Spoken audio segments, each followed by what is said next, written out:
Welcome and thank you for joining me today. What a treat we have today for you. We have got two guests on this episode, and I am going to explain how they came about in a short story before we hear from them.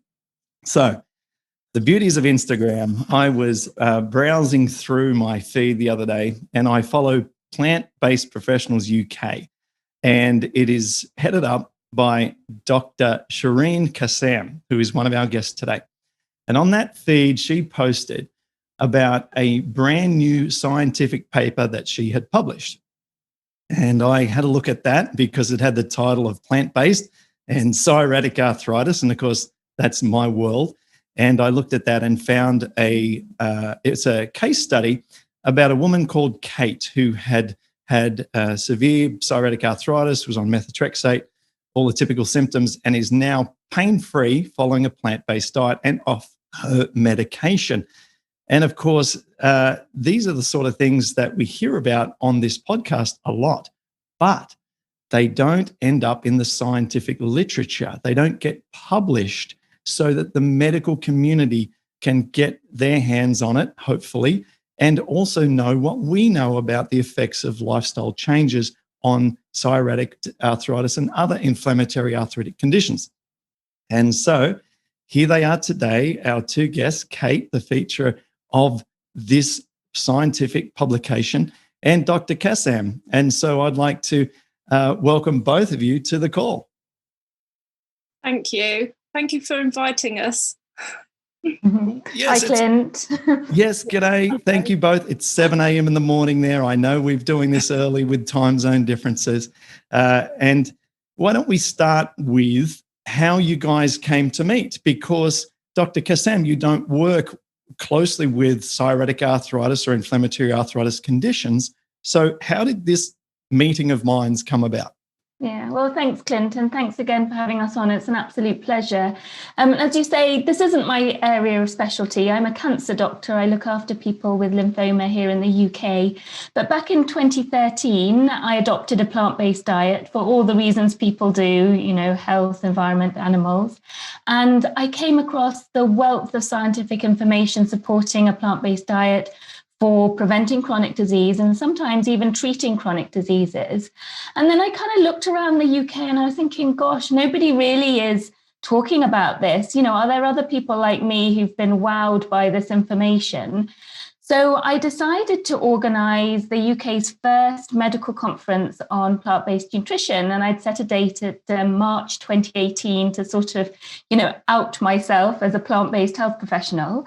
And, as you say, social media is the most phenomenal tool at times. And, somehow Kate came across the advert for the conference and whizzed herself down all the way from Norfolk to London. And then in one of the breaks, she came to find me and was like, Shireen, I've been using plant-based diet for my psoriatic arthritis and I'm off my medications. And I thought this is just the reason why I'm doing this, because, there's such inspiring stories. And then kind of one thing led to another. We were invited to do a similar conference in Glasgow, and each of the events I've done, I've always highlighted a patient story because, that's why we're here as physicians and clinicians. It's to help people heal. And often, it's the patients that tell you about what's made them better. It's not really like, reading papers. So I invited Kate to tell her story in Glasgow. And, from there we became friends. And I invited her to be patient advocate for my community interest company called Plant-Based Health Professionals UK here in the UK.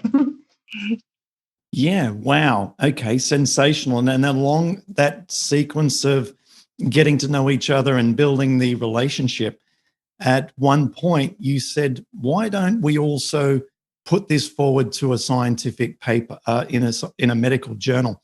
Now, I was fortunate enough to co-author a scientific paper when I was 21 with some research that I did on, of all things, copper vapor lasers at university. Yeah. And I know that it's a process of trying to get these papers approved. It's not like, hey, here it is, go and publish my paper. So can you walk through the steps involved with getting this published? And also, have you got others in the pipeline? And what channels exist for those of us like me who have wonderful stories like Kate's, who would like to sort of go down this avenue? Yeah, I know it's a great question, and it's been on my long list to do for a while, and I'm so pleased that we've started. I'm following on the shoulders of the greats of people like Dr. Barnard at PCRM, who really make an effort to inform the health professional community. And there's a lack of sort of lifestyle related publications from the UK, I think. People aren't writing these things up. But I guess we have to realise that publishing case reports, a single N=1 is challenging for probably the right reasons, because, it just shows a story and it's not the greatest strength of evidence. We want hundreds of people all doing what Kate did to demonstrate a change or effective treatment for a condition. But having said that, clearly the key thing is to identify a good story and a good case. And, luckily Kate had kept all of her blood results, all the timings of her medication changes. And, we'll hear that it's such a long story, having that from, over 10 years of story of diagnosis and then healing. It is quite an unusual situation. So I knew I had a good story, and I was pleasantly surprised because, as you know, the movement of lifestyle medicine or the specialty of lifestyle medicine has really come into its own in the last 5 years. And there's many people like myself around the world and now in the UK who are really using lifestyle as a tool in their clinical practice. And with that has come journals that really recognize the power of lifestyle medicine and plant-based nutrition. And of course, the American College of Lifestyle Medicine is just one of those organizations, and this is their journal that we published in. So we were actually quite pleasantly surprised that they actually recognized the novelty and the usefulness of this story, because there isn't much out there. When you put into the medical literature search fields, psoriatic arthritis and plant-based diets, not much comes up at the moment. So it was novel. It had a good long story, and the key is choosing a journal that's sort of sympathetic to the version of the publication. Yes, fascinating. Okay, well, thank you for that. And it's a topic that I'd love to talk with you a bit more, maybe offline, because there are going to be people watching this that says, I've kept all my blood work. I've done, great things. Maybe my story could not be recognised for any desire for accolades or for recognition, but just to support the case that we are all making, which is this community needs a greater presence within the medical journals. Agreed. I think that's the only way we're going to educate other health professionals, show them the data, have it published in peer-reviewed journal, and then there's just no argument, is there? That's right. And if that's where the eyeballs are within the medical community, that's where we need to be seen. And so thank you as a team. Let's now hear about what you've been through, Kate. And let's take you back, could you, to when this began. I've been through the abstract and some of the highlights of my special privileged printed copy of this journal paper. But I'd like you to share with our audience, what you were going through, how bad this was, and paint that picture for us. Okay, thank you, Clint. So it goes back quite a long way. I can't believe how long ago it is now. So it'll be 18 years this summer when I first became ill. But actually, going back before that, I think I might have had some rumblings before. I had like bad backs and things, but they kind of got better. But like 18 years ago, I was a teacher. I was probably not eating very well. I was very stressed. I I remember one day I was running across a field with the kids, you know, it was practicing for sports day. And all of a sudden I felt my back go, the lower spine. And I thought, oh, no, I'm getting a backache again. Okay, never mind. And but over the next few days, it just got worse and it didn't get better. So I took a few days off. And then my foot kind of went like and the doctor said, oh, you've got gout. And I thought, gout, that's really odd. And then after that, I remember actually I kind of knelt down to clean the floor, and I felt my knee, something in my knee just pop, and I kind of stood up and looked down, and it just swelled up like on a cartoon. I don't know if anyone else has experienced that. They must have done, but it was just freaky. It didn't hurt. I was just like, what's going on, you know? And then, you know, I was put on some anti-inflammatories and things like that. But for some reason, my disease, it just kind of went into overdrive over the summer. And more joints started becoming inflamed. You know, I had like my neck, top of my back, base of my back, my feet, my shoulders, my knees, just all became very tender and inflamed. And I like spent most of the summer in bed and with like my heels propped up, and you know, unable to move. I guess you've been there. You're so sore, you can't even move in bed, you can't turn over, and it was just you know, agony. And you know, pin stepping to the loo, taking ages, you know, it was just horrible.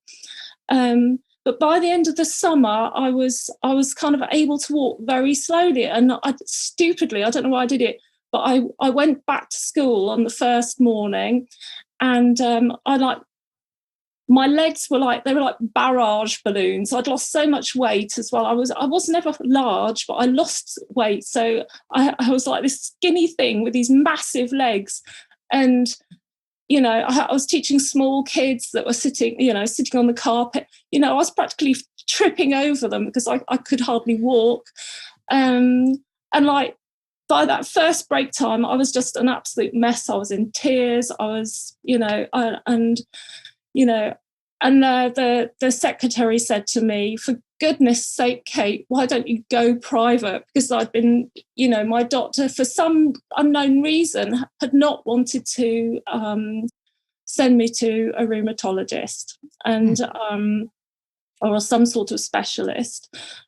So I did, and I got an appointment the next day, and I got started on methotrexate, and was given steroid injections into my shoulder and knee and all that, and was wheeled out in a wheelchair, you know, and went home. And so that was how it kind of started, you know, and then it took a long time, over a year for my the methotrexate worked. Thank goodness. And I'm so grateful for the medication, really. But over that, and the kind of disease kind of calmed down a bit. You know the exhaustion you get from it. You kind of think, oh, I'll just do this one thing, and then you know you kind of don't, you kind of become so tired, and that's it, you're finished, aren't you, for the day? You can't do anything else. But gradually got better. And then I remember as I got better, I was eating things, and I think, I don't know if that's made, I don't know, like the base of my spine or somewhere a bit worse or something, or do I feel, and I couldn't quite put my finger on it, because sometimes it would be like almost like 20 minutes later after I'd eaten something, or it might be a couple of days, and I'm just thinking, oh, is something that I'm eating making me feel worse? So going back to the doctor, you know, I mentioned this to him, and lovely man as he was or is, he said, food has got nothing to do with it. And, and I thought, I'm not 100% sure about that. But okay, I'll just put that at the back of my head. So anyway, yeah, I got referred to another doctor, and he had a rheumatology nurse, and I saw her one day, and I mentioned to her, this is, I don't know, maybe a year or so later, and I said, look, I don't know if maybe something I'm eating is triggering this. And she said to me, well, some people do find that eating red peppers or tomatoes or something like that, can make them feel worse. Why don't you try an elimination diet? And so I did, and you go back to like just eating apples and rice and things like that, don't you? And then bringing things in slowly. And I found that I could tolerate chicken and fish, but this is bearing in mind I was on all those drugs, so dumping things down. But cheese, eggs, red meat, apricots, and various things actually seemed to make my condition worse. So, but in the meantime, I'd started Googling diet and trying to find out, was there anything behind this? I didn't know where to look to find any information, but I came across, and I used to read the New Scientist as well, and I came across a Karolinska Institute thing. I don't know when that happened, but there was at some point I came across this vegan diet and rheumatoid arthritis, looking at several patients and put them on a vegan diet, and some of them found benefit. And I came across the Vegan Society, and I also, looking in the diet, I realised that I didn't like what I saw about how we treat animals and the impact on the climate and the planet and all that. So I actually went vegan really for ethical reasons. And that was how I stayed for quite some time. But it kind of helped damp down the condition. I managed to drop my meds to about half what I'd been on, and mostly I was okay. So that's the beginning of my story, really, Clint. So a lot of interesting things that overlap with other people's experience. Methotrexate gave you great fatigue. I was a walking zombie, just exhausted so much. Like, I just found it so challenging. Also, you mentioned how you found information by Googling rheumatoid arthritis. Psoriatic arthritis tends to be a little more overlooked than rheumatoid arthritis. The diagnosis rate is less, the research is less, and so you went down the path that most people with psoriatic arthritis do, and follow clues that are left by rheumatoid arthritis studies and rheumatoid arthritis recovery examples and so forth, which, by the way, draws me to another point. Back then, as we spoke about in a few moments before we went live here, there was no podcast where you could listen to success stories each week. I'm a similar era to you. You were 2003-ish. I'm 2006. We were blind, like those of us in that era and earlier. At least we had internet. At least we had some internet, right, to work with. But at least we didn't go down into the gold injections and all of that, which was the I guess you would say the decade prior and earlier than us. So we were both going blind. So you went vegan, a year or a couple of years in, similar to me, through a big, kick up the backside from my, at that time, vegetarian, now vegan girlfriend, now wife. These are smart decisions to make early. Like you also, I was in a terrible way. I was lit up like a Christmas tree everywhere, all the joints, when I eventually went on methotrexate And in my case, I left it too long. I should have went on the drug much earlier. Methotrexate also, like you, did not reduce my symptoms entirely. It shaved maybe 50, 60% off, but the rest remained.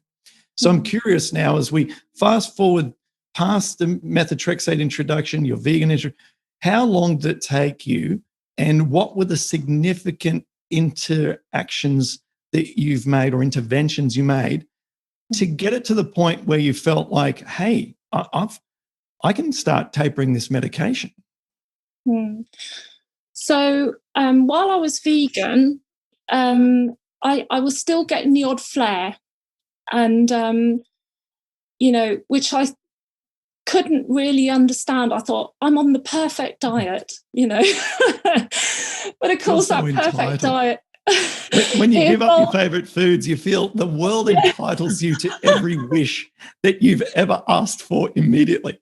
Yeah, and you can still have your cupcakes with goo on the top, and your deep fried donuts, and your and your pies. I used to be a real pastry person, and plus, because I was an ethical vegan, I also started doing farmers markets, making vegan food, to kind of promote the lifestyle. Hey, you can be vegan and you can have everything you want, and you can be super healthy, and so that stuff will pull you into a conflict of interest where you're trying to run a little business, but you also feel like, I've got to sell it, I should eat it myself. Yes, I know, exactly.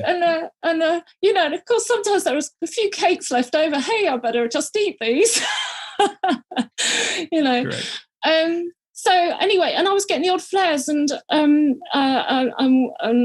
Shireen knows this, but at one point I my eye went peculiar, and I left it a few days. I didn't know what was the matter with it, and I went and I got given stuff for dry eyes and this. My husband looked at me one day. Oh, by the way, I have to say, my husband's wonderful. He's supported me throughout. He's come along with me.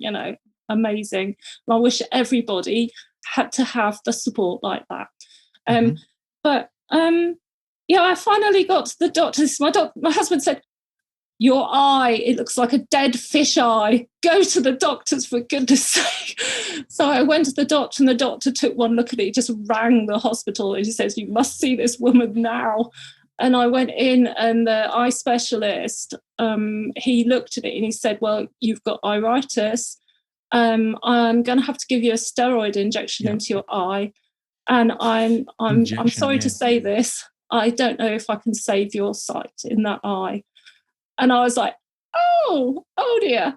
Okay. But I mean, thankfully he did. And, I don't know if anyone, other people must have had that horrible experience, I'm sure, but I don't wish it on anybody. And I'm,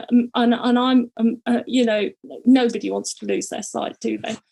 And then I had another few episodes of this as well in my other eye, but luckily I knew what was what then, and I was told just to go straight to the hospital, get it dealt with. So I had these, and kind of sometimes I'd get a hobble or something, and I wouldn't know why. I had no idea why. I wasn't drinking alcohol at this point. I'd given that up because I knew that didn't help. There was a definite link there. And over the years, I like you, I was looking everywhere to find some sort of evidence as to what was going on. And I found stuff about the gut microbiome as well. And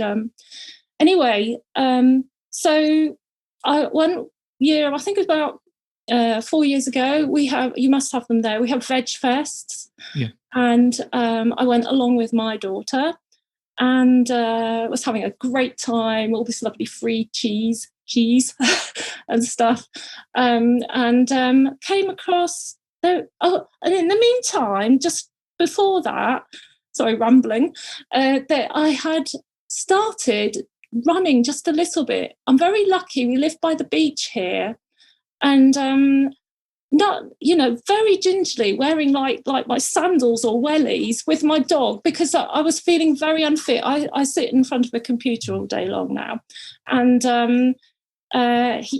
I just thought, I've got to do something. But I thought, I have to be so careful of my joints. I can't damage them. I can't, So I was really carefully, like just a tiny bit, And when I first started, everything was wrong. All the tendons are wrong, and I was like, I could not put 3 steps together in a run. It was so.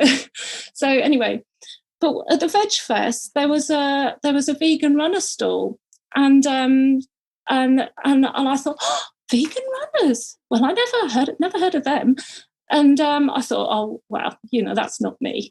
I won't speak to them. But there was this woman there. Can run. Yes, I know. Well, I went. I just thought no, and I just turned and thought no. I'll go and talk to her because she was on her own, and I just said, oh, how lovely! I never knew vegan runners existed. I wish I could run, but I can't. I do a tiny little thing in the morning. It's not really running.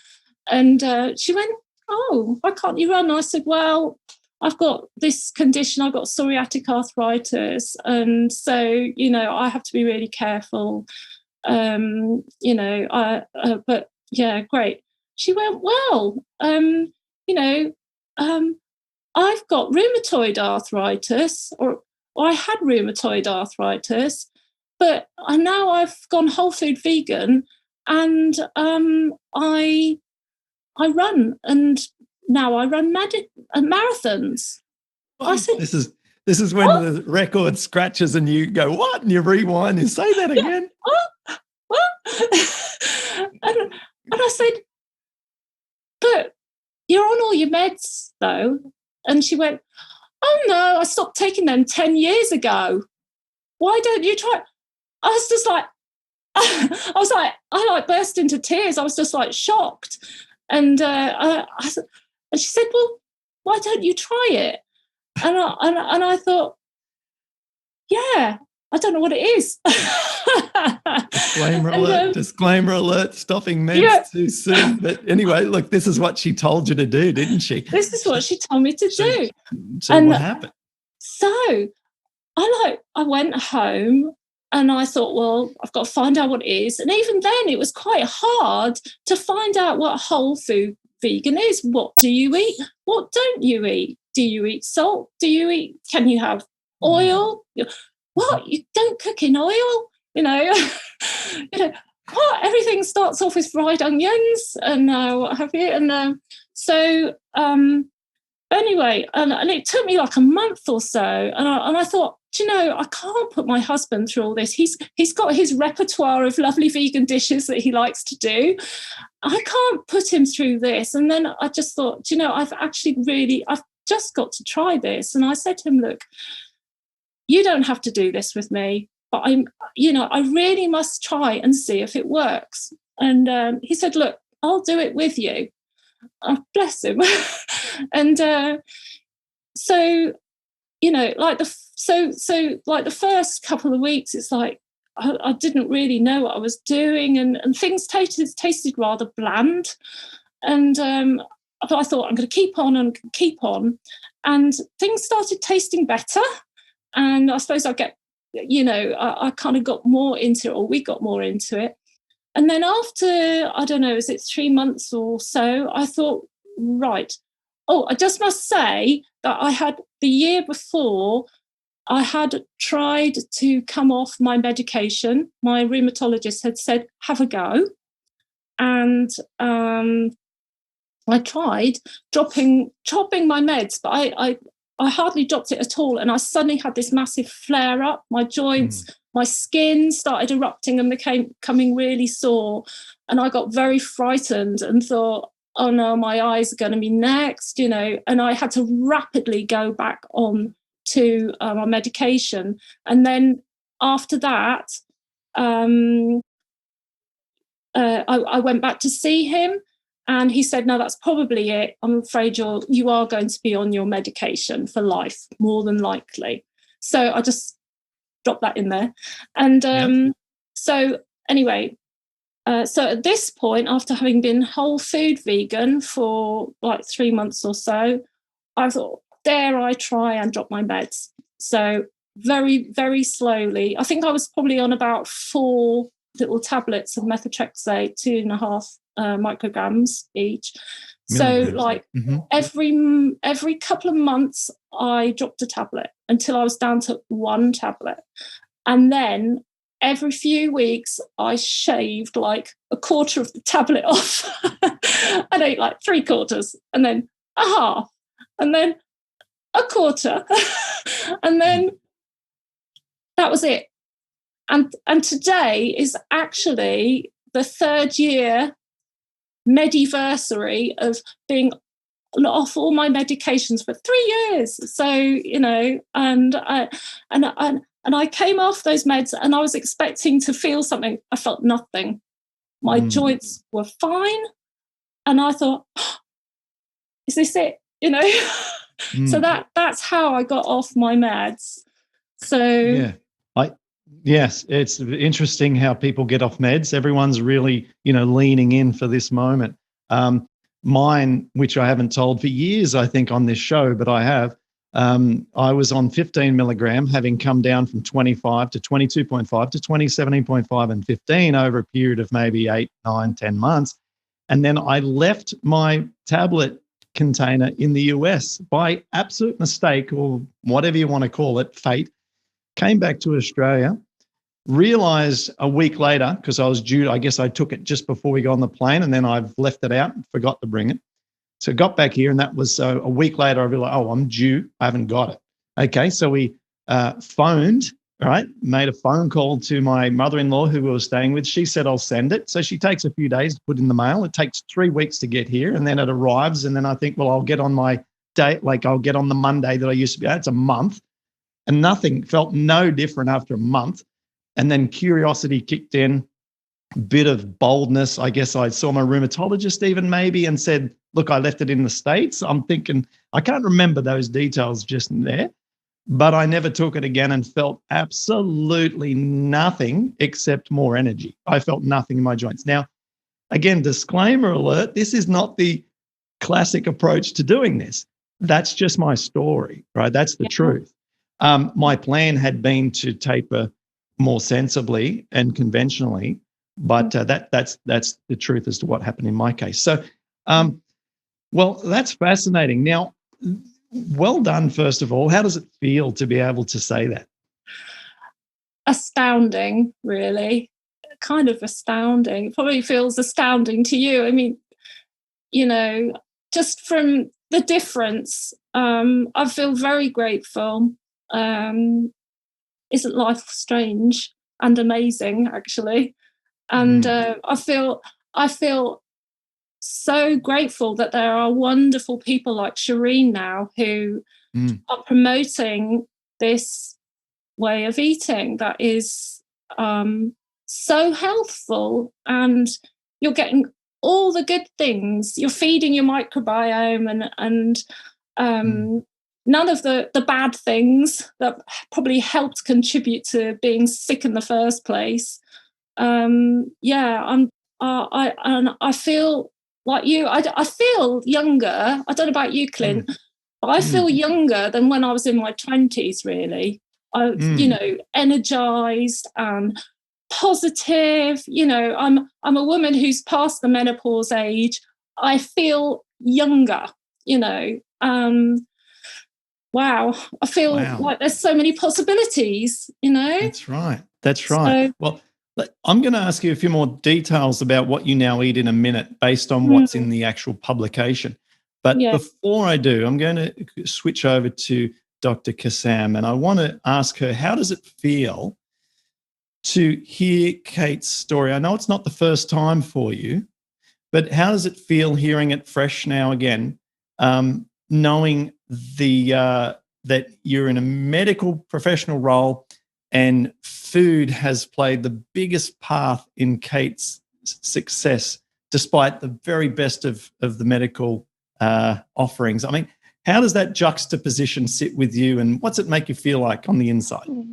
Yeah, no, it's interesting, Clint, isn't it? Because, as you say, coming from the conventional background, you're taught about the medications. I know all about methotrexate. We use it for cancer as well. And it continues to be inspiring. And it's the reason that we're here. And I think it makes you humble, doesn't it, to know that there isn't just one way.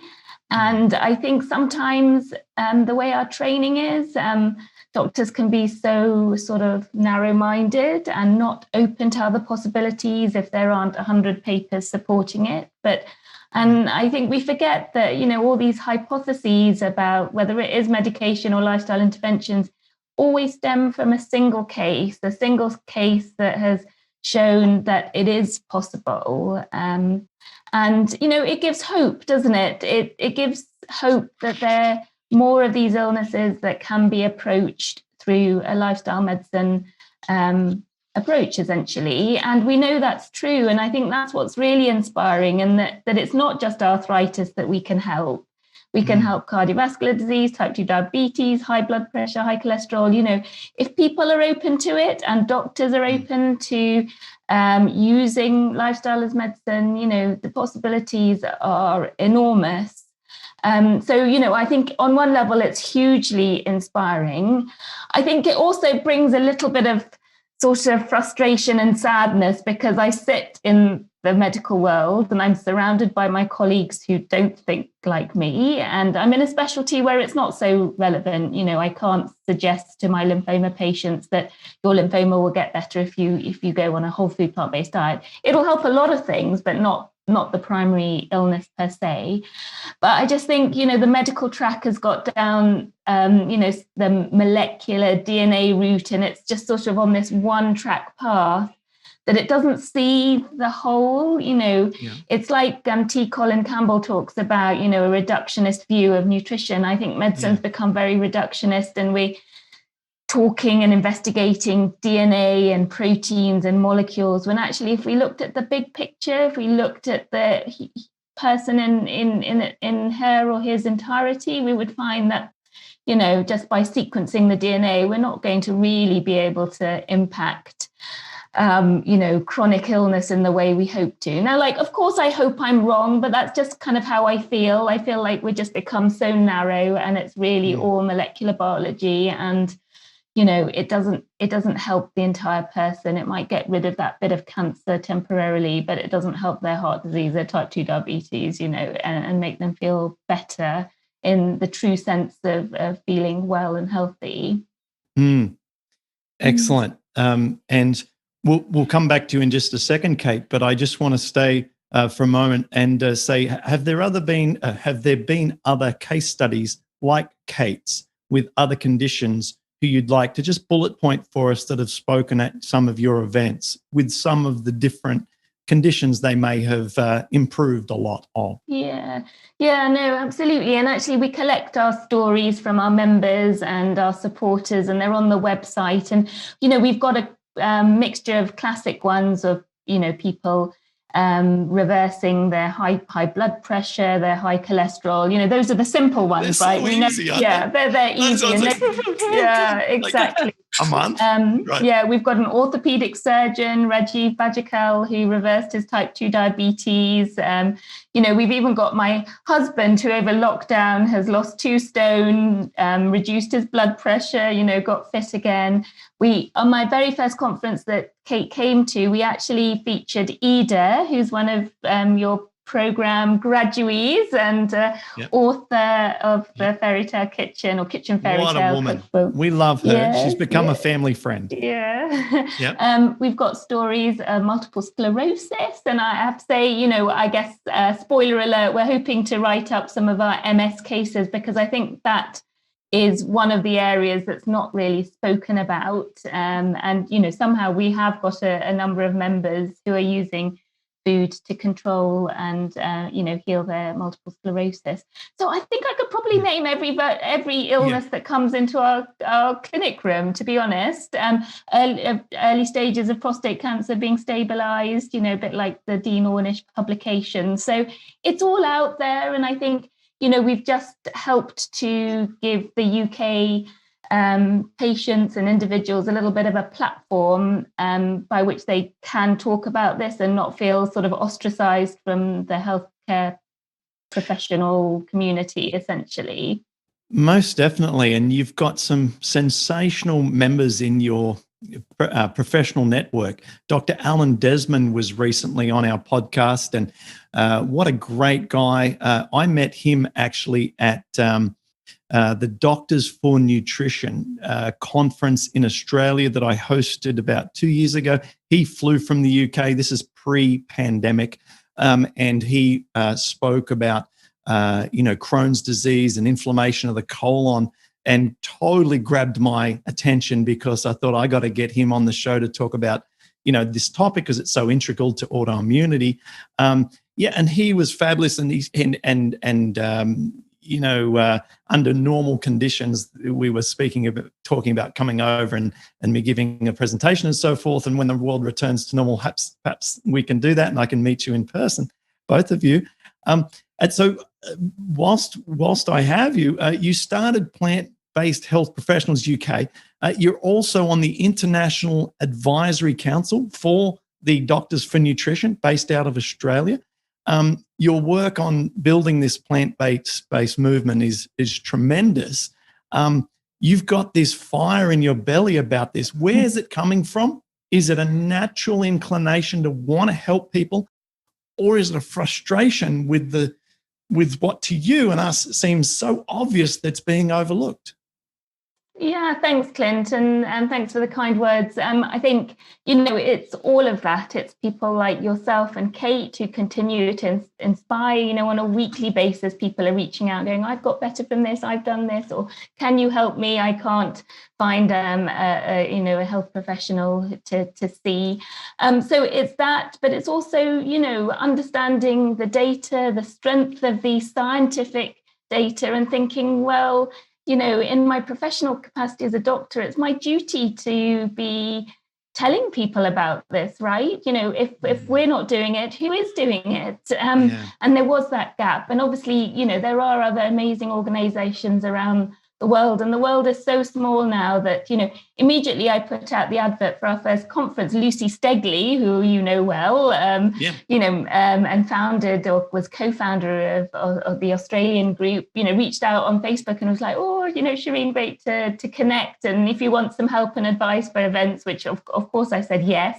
So it's just like everyone is so, the community is so open and sharing, and so we're connected worldwide now in terms of, as you say, people recognizing what we're doing in the UK and building the movement globally. And so we started as purely education, and that was to bring together people like Alan Desmond and Dr. Gemma Newman and Laura Freeman, and people who were working in isolation or who had discovered this themselves but didn't really have a community. So that's kind of what our first conference did. It brought people like Alan to the stage, and that's how they got connected with the international community as well.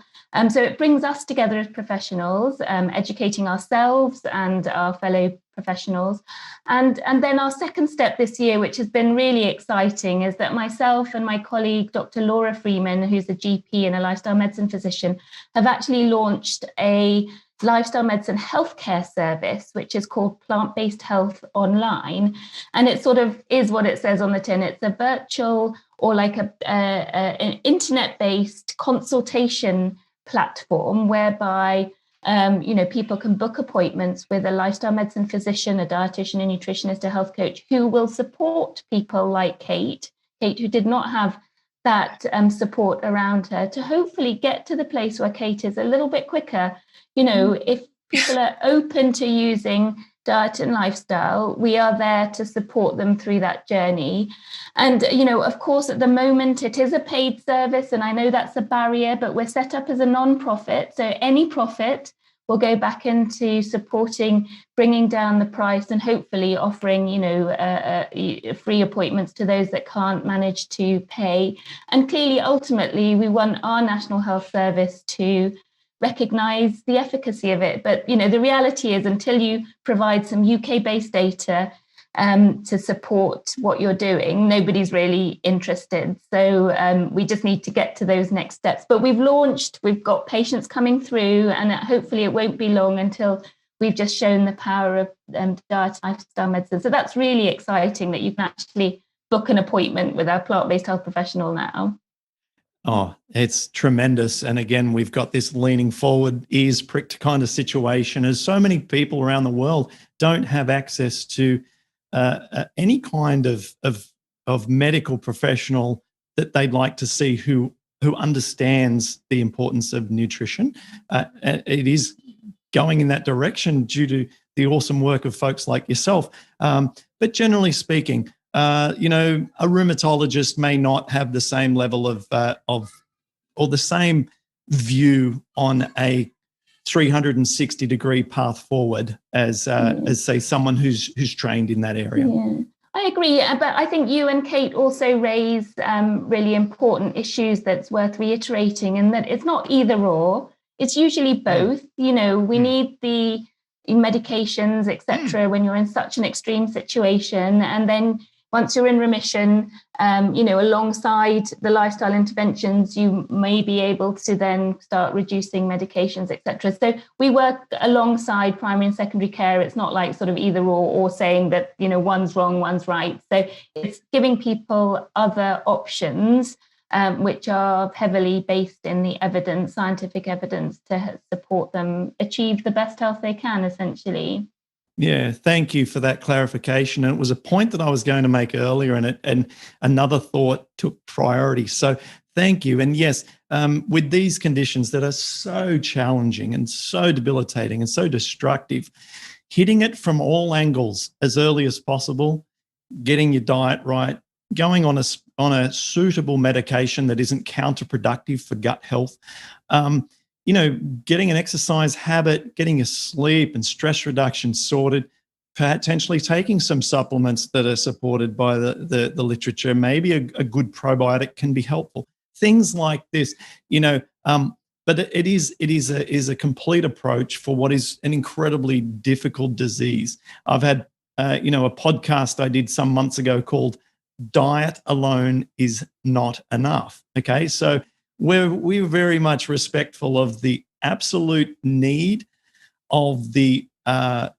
pharmaceutical accessibility for most cases, in most instances, and that with conditions like Kate, where she's been able to apply years and years of dedication to her health, has been able to get to a point where the inflammation is so subtle that the medication isn't required. So thank you for making that point. I know people are going to want to contact you or your organization to say, I'd like to book, a second opinion telehealth, or maybe use your services for their primary care. How do they do so? Yeah, no. So in terms of seeing a member of the plant-based health professional community, so Plant-Based Health Online is our clinical service, and that's just via our website, plantbasedhealthonline.com. And I'm sure you'll put it in your show notes. We're all over social media. And then just for information and education, so many of our resources, and in fact made accessible by Kate, because I didn't know she was an awesome graphic designer as well. We've got loads of free downloads of information that will get you started at our education site, which is plantbasedhealthprofessionals.com. And again, we're all over social media, as you know, so we'll provide those links. So yeah, book an appointment at Plant-Based Health Online. If you think we can help you, a free inquiry call. We'll be honest if we can or can't, we're not there to support you. That is wonderful. I'd also like to take the opportunity, you did to mention another couple of people. You mentioned Dr. Newman. She's been on our podcast and actually done a live support Q&A about COVID for our rheumatoid support members. So she's been tremendously supportive. What a wonderful woman. And of course, she's got a new book out. I'll link to that in the show notes as well. And also Dr. Helene, who originally told me about you first.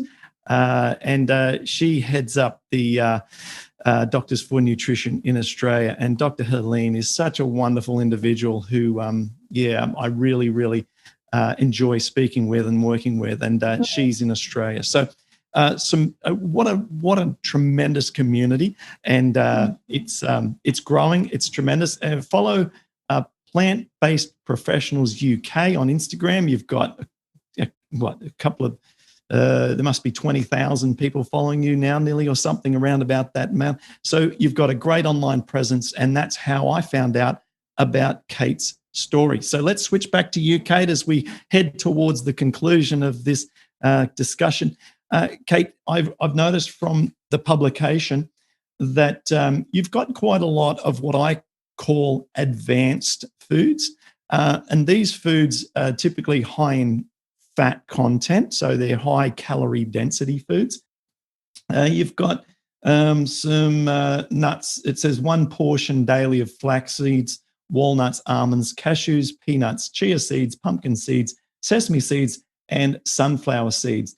And so my intuition is to interpret that is a portion of those as a combined nut seed mix that might only be, say, a handful or so. How good is my guess?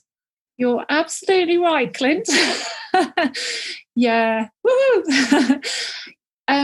Yeah. I think nuts and seeds, what have you, they're super healthy, but I have to be really careful not to overindulge with them. Meditation helps there, because I used to be a grazer and I could easily munch my way through a whole pack of nuts if I wanted to, but just like a handful, because otherwise it does affect my joints. I do start feeling pain, and I think, is that all those nuts I ate? So I'm really careful. Can I just tell you a really quick little story about when I was still doing my cooking, this is like probably the last time I did a market. I'd gone whole food vegan myself. I was off all my meds, but I made some cupcakes, and I made the mixture, and it was like, chocolate, high fat, loads of sugar. That's all it was, basically. Stupidly, I took a little taste, and before I knew it, I'd eaten about 2 tablespoons. Right. And I thought, why did I do that? So I carried on mixing it with the hand mixer, and which must have been no more than like 3 minutes or something. And thought, right, that's done. And when I went to put the mixer down, I found my fingers were actually locked round the handle. Yeah. And I had to literally peel them up like that, and I thought, you stupid woman, what have you done? I was just amazed it happened that fast. That is refined fat, refined sugar, absolute no. And I find high fat foods like nuts and things, they don't, obviously they're not refined, they don't react in that way, but I'm just guessing that too much fatty stuff isn't good either. So, and from what I've heard and what I've read, a handful is enough for the day. So high fat foods are directly proportional to the oxidative stress that's created in the body for everyone, regardless of rheumatoid, psoriatic, you name it, right? Yeah. So high caloric intake, high fat foods, it's just linked to more oxidative stress, which with us, we are very susceptible to. Our levels of glutathione, catalase, our antioxidant defense systems are depleted through ongoing autoimmunity. Even at a little level, the autoimmune process itself generates more free radical activity, requiring more drains on our resources. Yeah. And therefore, we just got to be careful if we bump up those. I've been through periods where I've been as good as gold months on end and eaten tons of nuts. And then at the moment, I'm in a period where I just have a handful a day, similar to yourself. So yeah. I will have Brazil nut, couple of not cashews. I can't get them oil free at the moment. So I'll have like a Brazil nut, handful of almonds, a couple of pistachio nuts, and a whole bunch of sprouted pumpkin seeds on my oatmeal in the morning. And I'm liking that at the moment. So yeah, but a handful works well if you're a little bit on the cautious side. And then, when you feel robust and you're incorporating strategies like a lot of exercise, everything else is good. I believe that you can tolerate much more. Yes, honey, I'm just on a bit of a call. However, I think that your spoonful of cake mix or muffin mix may have had a vegan butter in it or something, which is vegetable oils. That is like, right? Yeah. Oh God, yeah. So it's not the sugar. It's not the sugar. The sugar's not healthy. Okay. It's not healthy, but it's the vegetable oils. Yeah. I'm not going there again for sure. Good. Have you got any final words of encouragement, wisdom, or some suggestions to others who are on a path towards where you got to or where you currently are? Yeah. Firstly, I'm sorry you're in this situation. It sucks. But have courage. Also, I want to say that just because it's in your genes doesn't mean that's your life. I mean, my mum had this disease. She didn't even have it as badly as mine. I can't say that because the poor woman, you can't say mine's worse than yours. But her hands were very badly twisted. Her feet were bad. She ended up in a wheelchair, and I thought that was my life's trajectory. But if only I'd known what I know now and could have helped her. She also had depression and irritable bowel syndrome, and I think we're now beginning to see that these things can be linked, to the gut and all that kind of thing. So your genes don't mean you've got to have this. So you're doing this for you. And like that lovely woman on my vegan runner stall, it's, just try it. And it's so healthful. It's not going to hurt you. It may, I'm kind of 99% sure that it's going to make you feel better. It's going to make you feel more energized. It will help damp down your pain. I mean, nobody can say 100% that, everyone's going to get off all their meds or anything like that. And it's just a joyful way to live. I mean, I don't know about you, Clint and Shireen, when you get together with other people who eat like you talk about food, don't you? And all the great things you've been eating and some of the amazing whole food recipes, some of the amazing whole food cooks out there. We've got people in our group, haven't we, Shireen? And, doctors as well who are amazing whole food cooks. And your taste buds will change and it becomes easier. It starts off, you think, oh, this is hard, but actually it's just how you eat now. It's just food. And I personally regard the other stuff, I don't regard it as food anymore. That's just not food to me. That's like, no, you don't eat that. So eat the rainbow. That's a good one, isn't it? Eat the rainbow. Variety, eat as many different plants as you can, and in their whole whole form. And also, if you've got a little space, even if it's just a few flower pots, try and grow a little bit of your own food. Try and just, even if it's just herbs, or learn to perhaps kind of pick wild plants that you can eat and bring them into your diet. Just, it's all about taking back the power.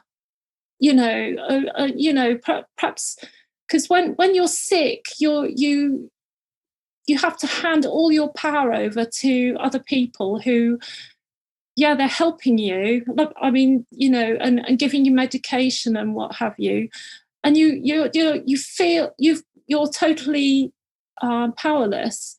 So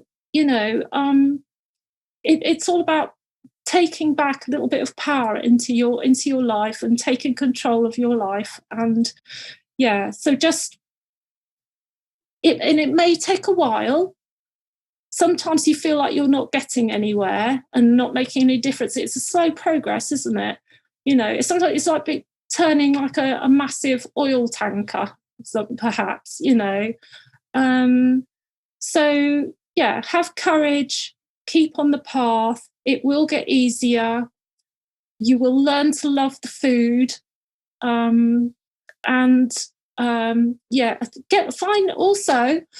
Find a support network. I mean, Clint, what you do is amazing, and I wish I'd found your program. I wish you'd been around then. Sadly not.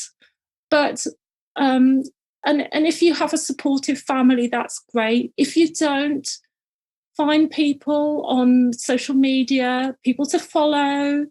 Get involved. Find the Plant-Based Health Professionals UK. All the wonderful people there, all the health professionals you've got there. We're all here rooting for you. We all want you to feel better. There are people there to help you. You're not alone. So that's what I'd say. You're not alone. It's beautiful. Yeah, what a great summary. I think you've done a good job. It's sort of pulling this together for us with some shout outs to where people can go next. And as you said, we do have an opportunity for people to follow our program if they wish. And we also do have a support network called rheumatoidsupport.com. And over there, we've got over 500 members, and most of us log in daily, help each other, share ideas. There's templates for all the different joint improvement strategies and, of course, all the diet and everything. So that's available for people if they want to sort of operate at that level. I think it's been a wonderful discussion. I want to thank both of you for doing so much good. Kate, I know you would have done all this and did do this without any future objective other than just to feel better. But your personal efforts have led to something that is another drop in the ocean, contributing to the future treatment of and hopefully improved lives of people with inflammatory arthritis. So thank you so much. Thank you, Dr. Kassam. I know this is a long period of a precious part of your morning where you're very productive. So I hope you feel the use of time has been very valuable, and it's been a pleasure to meet you. I've been wanting to speak with you for probably a year or two now. I've been aware of you online, and so what a great opportunity to come on for something that's so useful and relevant to my audience. Yeah, no, thank you, Clint. It's been an absolute pleasure. Well, thank you both. We'll leave it there, and keep up the wonderful work, both of you. Thanks very much. You too.